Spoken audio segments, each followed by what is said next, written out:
શરૂઆત કરી દાખલા નંબર 16 જરૂરી ખાતાની અંદર બનશે એક વેપાર ખાતું, ત્યાર પછી નફા નુકસાન ખાતું, નફા નુકસાન ફાળવણી ખાતું, ભાગીદારોના મૂડી ખાતા અને પાકું સરવૈયું. દાખલાની શરૂઆત કરીએ. સૌપ્રથમ કાચા સરવૈયામાં આપેલ ભાગીદારના મૂડી ખાતાની બાકી એના મૂડી ખાતામાં જમા બાજુ નોંધી દેશું. નીલાની 1 લાખ રૂપિયા અને શીલાની 50,000 રૂપિયા. વિગતમાં શરૂની બાકી, વર્ષની શરૂઆતની તારીખ 1/4/2016. ત્યાર પછી કાચા સરવૈયામાં આપેલ બંને ભાગીદારનો ઉપાડ એમના મૂડી ખાતામાં ઉધાર બાજુ નોંધી દેશું. અનુક્રમે 20,000 અને 14,000. વિગતમાં લખીશું ઉપાડ તારીખ 31/3/2017. દર વખતની જેમ આપણે દાખલાની શરૂઆત કરી. ભાગીદારના મૂડી ખાતાની બાકી મૂડી ખાતામાં લખી દીધી. ભાગીદારનો ઉપાડ છે એને મૂડી ખાતામાં ઉધાર બાજુ નોંધ્યો. હવે હવાલાથી શરૂઆત કરીએ. પહેલો હવાલો આખર સ્ટોક રૂપિયા 1,10,000 છે, જેની બજાર કિંમત 20% વધુ છે. જ્યારે આખર સ્ટોકની કિંમતમાં વધારો થતો હોય ત્યારે વધારો ધ્યાનમાં લેવામાં આવતો નથી. માટે આખર સ્ટોક જે 1,10,000 આપેલ છે એ જ કિંમતે હિસાબમાં નોંધાશે. આખર સ્ટોકના હવાલાની અસર, એક અસર વેપાર ખાતામાં જમા બાજુ લખાશે. આખર સ્ટોક 1,10,000 રૂપિયા અને આ આખર સ્ટોક ધંધાની મિલકત હોવાથી બીજી અસર પાકા સરવૈયામાં મિલકત લેણા બાજુ નોંધાશે. આખર સ્ટોક 1,10,000 રૂપિયા. ફરી આખર સ્ટોકનો હવાલો તમને 11મા ધોરણમાં આવી ગયો છે એ મુજબ જ જ્યારે આખર સ્ટોકની કિંમતમાં વધારો થતો હોય તો વધારો ધ્યાનમાં લેવાનો નથી, ઘટાડો થાય તો ઘટાડો ધ્યાનમાં લેવામાં આવે છે. આખર સ્ટોકના હવાલાની બે અસર, એક વેપાર ખાતામાં જમા બાજુ આખર સ્ટોક 1,10,000, બીજી અસર આખર સ્ટોક ધંધાની મિલકત હોવાથી પાકા સરવૈયામાં મિલકત લેણા બાજુ આખર સ્ટોક 1,10,000. બીજો હવાલો ભાગીદારોને મૂડી પર વાર્ષિક 6% લેખે વ્યાજ ચૂકવવાનું છે. ભાગીદારને તેમની મૂડી ઉપર વ્યાજ આપવાનું છે. તો ભાગીદારની મૂડી આપે લખેલી છે, એના ઉપર વ્યાજ આપવાનું છે 6%. આ મૂડીનું વ્યાજ ભાગીદારને મળશે માટે ભાગીદારની આવક થશે. આવક હોવાથી એના મૂડી ખાતામાં જમા થશે. 1 લાખ નીલાની મૂડી, એના 6% 6,000 રૂપિયા મૂડી ખાતામાં જમા અને 50,000ના 6% 3,000 થશે. આ મૂડીનું વ્યાજ એમના મૂડી ખાતામાં જમા થયું. વિગતમાં લખશું મૂડી પર વ્યાજ તારીખ 31/3/2017. આ મૂડીનું વ્યાજ એ ધંધાનો ખર્ચ છે માટે બીજી અસર નફા નુકસાન ફાળવણી ખાતાની અંદર ઉધાર બાજુ લખાશે. ટાઇટલ આપશું મૂડી પર વ્યાજ. નીલાનું 6,000, શીલાનું 3,000, કુલ મૂડીનું વ્યાજ થશે 9,000 રૂપિયા. મૂડીના વ્યાજના હવાલાની બે અસર, એક તો મૂડીનું વ્યાજ ભાગીદારની આવક છે માટે એના મૂડી ખાતામાં જમા થયું અને આ મૂડીનું વ્યાજ ધંધાનો ખર્ચ હોવાથી નફા નુકસાન ફાળવણી ખાતામાં એ ઉધાર કરવામાં આવ્યો.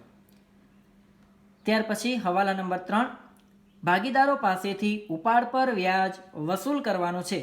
નીલાનું 900 અને શીલાનું 600. તો ઉપાડનું વ્યાજ ભાગીદારના મૂડી ખાતાની અંદર ઉધાર કરીશું. ઉપાડ પર વ્યાજ રકમ આપી દીધી છે, નીલાની 900 અને શીલાની 600. વિગતમાં લખીશું ઉપાડ પર વ્યાજ તારીખ 31/3/2017.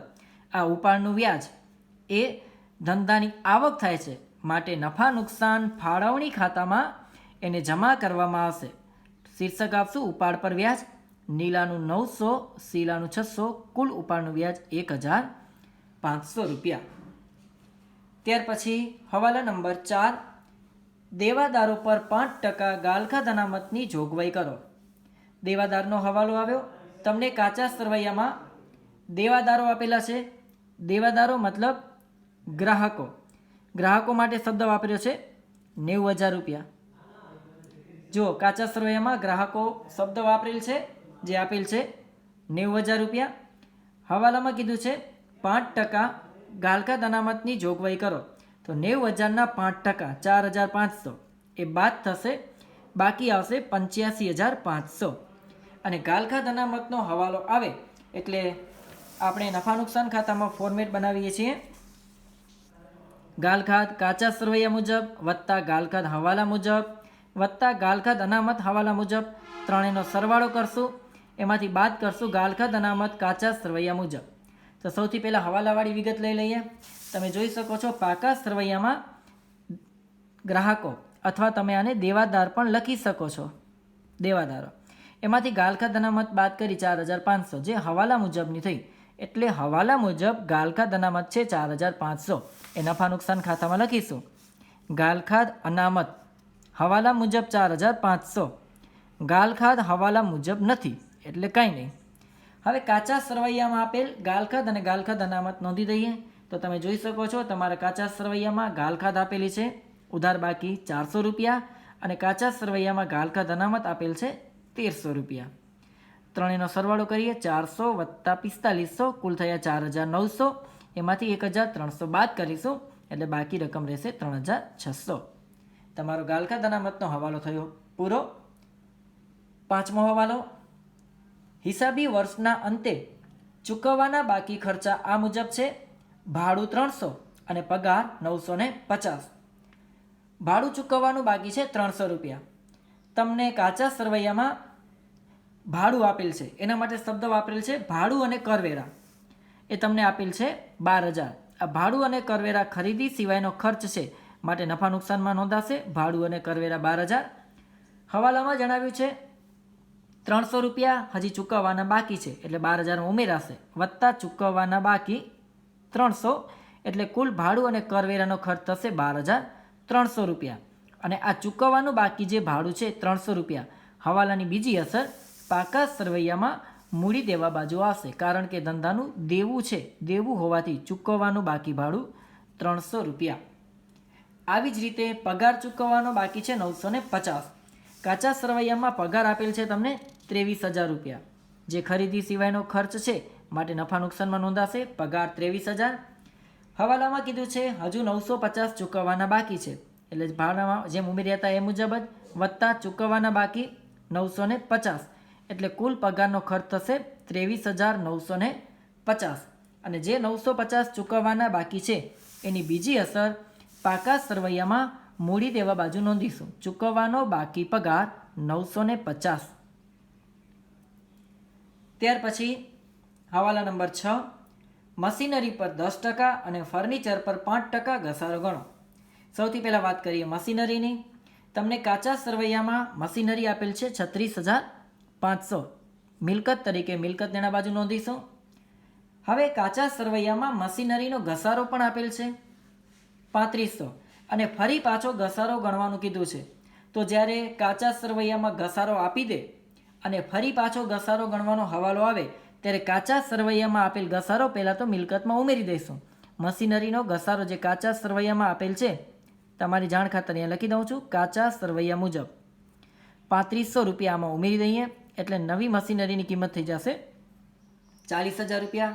અને હવે હવાલામાં કીધું છે મશીનરી ઉપર 10% ઘસારો ગણો.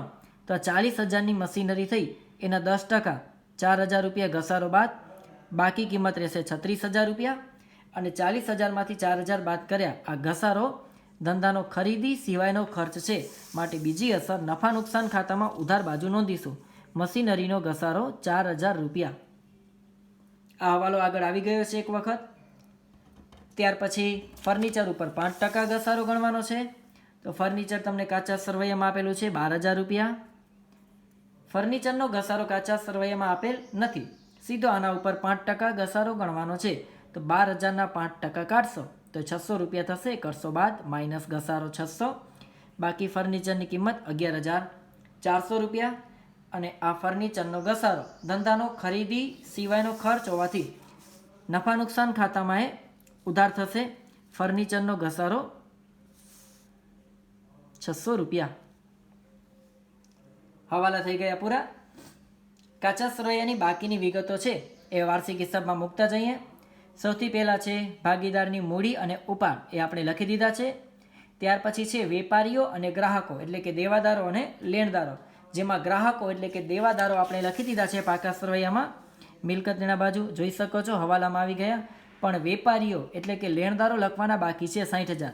તો એ ધંધાનું દેવું છે. એટલે પાકા સરવૈયામાં મૂડી દેવા બાજુ લખી દઈશું વેપારીઓ 60,000, જે લખવાના બાકી હતા નોંધી દીધા. ત્યાર પછી છે માલ પરત, એટલે કે ખરીદ પરત અને વેચાણ પરત. તો એને લખવા માટે સૌથી પહેલાં ખરીદી અને વેચાણ લખી દઈએ. તો કાચા સરવૈયામાં થોડી નીચેની સાઈડ તમે જોશો તો તમને ખરીદી અને વેચાણ આપેલ છે. તો પહેલાં એની નોંધ કરી દઈએ. ખરીદી આપેલી છે 1,40,000, એ વેપાર ખાતામાં ઉધાર બાજુ લખાશે. અને વેચાણ આપેલ છે 2,60,500, એ વેપાર ખાતામાં જમા બાજુ લખાશે. હવે એમાંથી માલ પરત આપણે કરીએ બાદ, એટલે કે ખરીદ પરત અને વેચાણ પરત કરશું બાદ. 2,000 રૂપિયા જે ઉધાર બાકી છે એ વેચાણ પરત છે, એને વેચાણમાંથી કરીશું બાદ, માઇનસ વેચાણ પરત, એટલે ચોખ્ખી વેચાણની રકમ થઈ 2,58,500 રૂપિયા. અને 3,000 રૂપિયા છે એ ખરીદ પરત છે, ખરીદીમાંથી કરશું બાદ, માઇનસ ખરીદ પરત, એટલે ચોખ્ખી ખરીદી રહેશે 1,37,000 રૂપિયા. ફરીથી માલ પરત પછીની વિગત છે હુંડીઓ, જેમાં ઉધાર બાકી છે 15,000, એ લેણી હુંડી છે. પાકા સરવૈયામાં મિલકત લેણા બાજુ લખીશું લેણી હુંડી 15,000 રૂપિયા. અને જમા બાકી છે એ દેવી હુંડી છે, જે છે 20,800 રૂપિયા, એ મૂડી દેવા બાજુ નોંધીશું. એના પછી છે રોકડ અને બેંક. તો ઉધાર બાકી છે એ ધંધાની મિલકત છે, જેને રોકડ કહીશું, 1,000 રૂપિયા મિલકત લેણા બાજુ લખીશું. અને જમા બાકી છે 14,000 રૂપિયા, એ બેંક છે, જેને બેંક ઓવરડ્રાફ્ટ પણ કહી શકાય છે, એ ધંધાનું દેવું હોવાથી એને મૂડી દેવા બાજુ નોંધીશું પાકા સરવૈયાની અંદર. ત્યાર પછી છે ગાલખાત અને ગાલખાત અનામત, એ હવાલામાં આવી ગયા છે. ખરીદી અને વેચાણ એ પણ હવાલામાં આવી ગયું. મજૂરી અને મજૂરીના બાકી દેવા. તો મજૂરી છે એ ધંધાનો ખરીદીનો ખર્ચ છે, માટે વેપાર ખાતામાં ઉધાર લખીશું મજૂરી 35,000 રૂપિયા. અને જમા બાકી આપેલી છે 2,000, એ મજૂરીના બાકી દેવા છે, બીજા અર્થમાં ચૂકવવાની બાકી મજૂરી છે. તો એ ધંધાનું દેવું બને છે, માટે પાકા સરવૈયામાં મૂડી દેવા બાજુ લખીશું મજૂરીના બાકી દેવા 2,000, અથવા ચૂકવવાની બાકી મજૂરી 2,000 એમ પણ લખી શકો છો. ત્યાર પછી મશીનરી હવાલામાં આવી ગઈ, મશીનરીનો ઘસારો પણ આવી ગયો, ફર્નિચર આવી ગયું. શરૂઆતનો સ્ટોક, તો શરૂઆતનો સ્ટોક એ વેપાર ખાતામાં ઉધાર બાજુ લખીશું 46,100 રૂપિયા. ત્યાર પછી અગાઉથી ચૂકવેલ વીમો, જે ધંધાનું લેણું છે, એટલે પાકા સરવૈયામાં મિલકત લેણા બાજુ લખીશું અગાઉથી ચૂકવેલ વીમો 200 રૂપિયા. ત્યાર પછી પગાર હવાલામાં આવી ગયો. વીમા પ્રીમિયમ ખરીદી સિવાયનો ખર્ચ નફા નુકસાન ખાતામાં ઉધાર બાજુ લખીશું વીમા પ્રીમિયમ 2,000 રૂપિયા. ભાડું અને કરવેરા હવાલામાં આવી ગયા. જાહેરાત ખર્ચા ખરીદી સિવાયના ખર્ચા નફા નુકસાન ખાતામાં ઉધાર લખીશું 2,900. પાઘડી ધંધાની મિલકત છે, માટે પાકા સરવૈયામાં મિલકત લેણા બાજુ લખીશું પાઘડી 72,000 રૂપિયા. ત્યાર પછી છે ભાડા પટ્ટાનું મકાન, તારીખ 1/10/2014થી 5 વર્ષ માટે. તો આ ભાડા પટ્ટાનું મકાન ધંધાની મિલકત છે, એટલે પાકા સરવૈયામાં મિલકત લેણા બાજુ લખીશું મિલકત લેણા બાજુ નોંધીશું ભાડા પટ્ટાનું મકાન 14,000 રૂપિયા. હવે કૌંસમાં તારીખ લખેલ છે 1/10/2014થી 5 વર્ષ માટે. તો હવે અહીંયા ધ્યાન આપજો, અહીંયા તમારો છૂપો હવાલો છે, હવાલાની ગણતરી છે, તમને અહીં સમજાવી દઉં છું. આ ભાડા પટ્ટાનું મકાન તમે ભાડે રાખ્યું છે 1/10/2014થી 1/10/2014થી ભાડે રાખ્યું છે. હવે આપણું હિસાબનું વર્ષ કયું છે જુઓ, આપણું હિસાબનું વર્ષ છે 1/4/2016થી 31/3/2017. આ આપણું હિસાબનું વર્ષ છે, જે વર્ષના હિસાબ આપણે કરી રહ્યા છીએ. અને આ મકાન ક્યારે ભાડે રાખવામાં આવ્યું છે 1/10/2014ના, એટલે ભૂતકાળમાં ભાડે રાખવામાં આવ્યું છે. હવે જોઈએ કેટલો સમય પસાર થઈ ગયો. જુઓ 1/10/2014થી ભાડે રાખ્યું હતું. હવે આનું હિસાબનું વર્ષ પૂરું થશે 31/3/2015. 31/3/2015 આવશે એટલે આનું હિસાબનું વર્ષ પૂરું થશે. એના પછી નવું વર્ષ આવશે 31/3/15 પછી 1/4/2015ના નવું વર્ષ ચાલુ થશે, જે પૂરું થશે 31/3/2016. એના પછીનું વર્ષ આવશે 1/4/2016થી 3/2017 જે આપણા હિસાબનું વર્ષ છે આ રહ્યું. તો આનો બીજો મતલબ એમ થયો કે જે વર્ષે ભાડે રાખ્યું હતું ત્યારે 10મા મહિનામાં ભાડે રાખ્યું હતું. 10મા મહિનાથી કરીને 3જા મહિના સુધીનો સમય ગણો તો 6 મહિના થયા. 10મો મહિનો, 11મો, 12મો, પહેલો, બીજો અને ત્રીજો, 6 મહિના થયા. મતલબ કે અહીંયા 6 માસનો સમય નીકળી ગયો છે. 6 માસ પછી અહીં 1 વર્ષ નીકળી ગયું છે. આ રીતે તમે જુઓ તો 6 મહિના એટલે અડધું વર્ષ કહેવાશે. તો એમ કહી શકાય અહીંયા કેટલો સમય નીકળી ગયો? અડધું વર્ષ. 0.5 વર્ષ નીકળી ગયું છે અને અહીં 1 વર્ષ નીકળી ગયું. કુલ સમય પસાર થઈ ગયો છે 1.5. 1.5 વર્ષનો સમય પસાર થઈ ગયો છે. આનો મતલબ એમ કે આ 2 વર્ષ દરમિયાન આ વર્ષે અને આ વર્ષે આ ભાડાપટ્ટાનું મકાન છે એ માંડી વાળવામાં આવ્યું હશે. હવે ચાલુ વર્ષનું જે ભાડાપટ્ટાનું મકાન છે માંડી વાળવાનું છે. ચાલુ વર્ષનું મતલબ કે આપણા આ હિસાબના વર્ષનું. તો કેટલું માંડી વાળવાનું? તો જુઓ તમને 14,000 રૂપિયા જે બાકી આપેલી છે ભાડાપટ્ટાનું મકાન, આ 14,000 જે બાકી આપેલી છે એને ભાગ્યા કેટલા કરશો? તો આ મકાનનો સમયગાળો હતો 5 વર્ષનો. 5 વર્ષનો સમયગાળો હતો.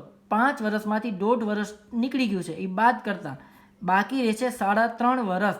એટલે 14,000 ભાગ્યા 3.5 વર્ષ થશે. આનો બીજો મતલબ એમ થયો કે 14,000 રૂપિયા છે હવે એને 3.5 વર્ષમાં માંડી વાળવાના છે. તો 14,000 ભાગ્યા 3.5 કરશો તો તમારો જવાબ આવશે 4,000 રૂપિયા. આનો મતલબ એમ થયો કે આ વર્ષે ભાડાપટ્ટાનું મકાન 4,000 રૂપિયા આપણે માંડી વાળવાનું છે.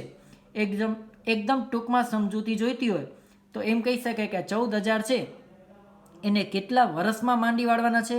તો મકાન હતું 5 વર્ષ માટે ભાડે. 5 વર્ષમાંથી 1.5 વર્ષનું માંડી વાળવામાં આવ્યું હશે. 5માંથી 1.5 વર્ષ માંડી વાળ્યા છે એ બાદ કરીએ તો બાકી રહેશે 3.5 વર્ષ. તો આ જે 14,000 છે એને 3.5 વર્ષમાં માંડી વાળવાના છે.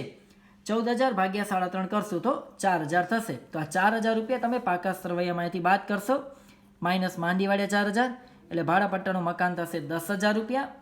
અને આ જે માંડી વાળ્યા 4,000 રૂપિયા એ ધંધાનો ખરીદી સિવાયનો ખર્ચ થાય છે, માટેને નફા નુકસાન ખાતામાં ઉધાર કરીશું. માંડી વાળેલ ભાડાપટ્ટાનું મકાન 4,000 રૂપિયા. એના પછી લીલાની 8%ની લોન 1/11/2016 લીલાની લોન છે. તો લોન ધંધાનું દેવું હોવાથી પાકા સરવૈયામાં મૂડી દેવા બાજુ લખીશું લીલાની 8%ની લોન 30,000ની. હવે આ લોન ઉપર વ્યાજ ગણી દઈએ તો લોનનું વ્યાજ કેટલું થશે? 30,000ની લોન છે, ગણતરી કરીને બતાવી દઉં છું તમને. 30,000ની લોન ગુણ્યા 8% ગુણ્યા સમય. જો કઈ તારીખે લોન લીધી છે? 1/11 એટલે 11મા મહિનામાં લોન લીધી છે. તો સમય ગણો કેટલા મહિના થશે? 11મો મહિનો, 12મો મહિનો, પહેલો, બીજો અને ત્રીજો. કુલ 5 મહિનાનું લોનનું વ્યાજ ગણવાનું છે. ગુણ્યા 5 ભાગ્યા 12 કરશો એટલે લોનનું વ્યાજ તમારું કેટલું થશે? 1,000 રૂપિયા થશે. આ 5 મહિનાનું લોનનું વ્યાજ. આ લોનનું વ્યાજ બધું ચૂકવવાનું બાકી છે. ચૂકવવાનું બાકી હોવાથી એક અસર નફા નુકસાન ખાતામાં ઉધાર બાજુ લખીશું. ચૂકવવાનું બાકી લોનનું વ્યાજ 1,000 રૂપિયા અને આ લોનનું વ્યાજ ચૂકવવાનું બાકી હોવાથી બીજી અસર પાકા સરવૈયામાં મૂડી દેવા બાજુ આવશે. ચૂકવવાનું બાકી લોનનું વ્યાજ 1,000 રૂપિયા. બધા હવાલા થયા પૂરા. હવે છેલ્લું કામ છે ખાતા બંધ કરવાના. સૌથી પહેલાં વેપાર ખાતું બંધ કરીએ તો એમાં જમા બાજુનો સરવાળો વધારે થાય છે 3,68,500 એટલો જ ઉધાર બાજુ મૂકીશું. તફાવત આવે છે 1,50,400 જેને કહીશું કાચો નફો, જે નફા નુકસાન ખાતે લઈ જવાનો. એની ક્રોસ એન્ટ્રી નફા નુકસાન ખાતામાં જમા બાજુ 1,50,400 કાચો નફો વિગતમાં લખશું વેપાર ખાતેથી લાવ્યા. હવે નફા નુકસાન ખાતું બંધ કરીએ તો નફા નુકસાન ખાતામાં જમા બાજુનો સરવાળો વધારે થાય છે 1,50,400 એટલો જ ઉધાર બાજુ મૂકીએ 1,50,400 અને એમાંથી ઉધાર બાજુની બધી રકમો ટીક થયેલી બાદ કરશું એટલે તફાવત આવશે 96,050 જેને કહીશું ચોખ્ખો નફો, જે નફા નુકસાન ફાળવણી ખાતે લઈ જવાનો છે. આ 96,050 છે એને નફા નુકસાન ફાળવણી ખાતામાં કરીશું જમા. 96,050 વિગતમાં ચોખ્ખો નફો નફા નુકસાન ખાતેથી લાવ્યા. હવે ફાળવણી ખાતું બંધ કરીએ તો એમાં પણ જમા બાજુનો સરવાળો વધારે થાય છે 97,550 એટલો જ ઉધાર બાજુ મૂકીએ 97,550 એમાંથી 9,000 બાદ કરીશું એટલે તફાવતની રકમ આવશે 88,550 જેને કહીશું વહેંચણી પાત્ર નફો. આ નફો બે ભાગીદાર નીલા અને શીલા વચ્ચે વહેંચવાનો છે. કયા પ્રમાણમાં? તો દાખલાની શરૂઆતમાં જ સૂચના દીધી છે મૂડીના પ્રમાણમાં નફો નુકસાન વહેંચે છે. તો મૂડીનું પ્રમાણ કેટલું? તો તમે મૂડી અહીં જોઈ શકો છો 1,50,000 છે. જો આ પ્રમાણને તમે નાનું કરો તો કેટલું થાય? તમને આ રીતે આપેલ છે. નીલાની મૂડી છે 1,00,000 રૂપિયા અને શીલાની મૂડી છે 50,000 રૂપિયા. હવે આ પ્રમાણને નાનું કરવું હોય તો કહી શકો લાખ રૂપિયા ને 50,000. પ્રમાણ કાઢો તો કેટલા થાય? 50,000 એકા 50,000 અને 50,000 દુ 1,00,000. અથવા જો 0 કાઢવા તો આમે કરી શકો છો. અહીંથી 4 0 કટ કરો અને અહીંથી પણ 4 0 કટ કરો તો પ્રમાણ થયું તમારું 10/5. 10/5 કહો કે 2/1 કહો. 5 એકા 5 ને 5 દુ 10. તો 2/1 પ્રમાણ પણ કહી શકો છો. 10/5 પણ કહી શકો છો. તો આ 88,550 છે એને 2/1 વહેંચવાના છે. 2/1 વહેંચતા દરેક ભાગીદારનો નફો અનુક્રમે આવ્યો 59,033 અને 29,517. આ નફો ભાગીદારની આવક છે માટે એના મૂડી ખાતામાં જમા થશે 59,033 અને 29,517. હવે ભાગીદારના મૂડી ખાતા બંધ કરીએ તો મૂડી ખાતામાં આપ જોઈ શકો છો જમા બાજુનો સરવાળો વધારે છે બંને ભાગીદારનો, એટલો જ સરવાળો ઉધાર બાજુ લખાશે. એમાંથી ઉધાર બાજુની જે બે રકમો છે એ બાદ કરશો એટલે તફાવતની રકમ આવશે 1,44,133 અને 67,917. હવે બંને ભાગીદારના મૂડી ખાતાની બાકી છે એ પાકા સરવાળામાં મૂડી દેવા બાજુ લખીશું. નીલાની મૂડી 1,44,133 અને શીલાની મૂડી 67,917. કુલ મૂડી થશે 2,12,050. પાકા સરવાળાનો બંને બાજુનો સરવાળો કરી દો જે એક સરખો થશે 3,41,100. તો આ તમારો દાખલો થયો પૂરો.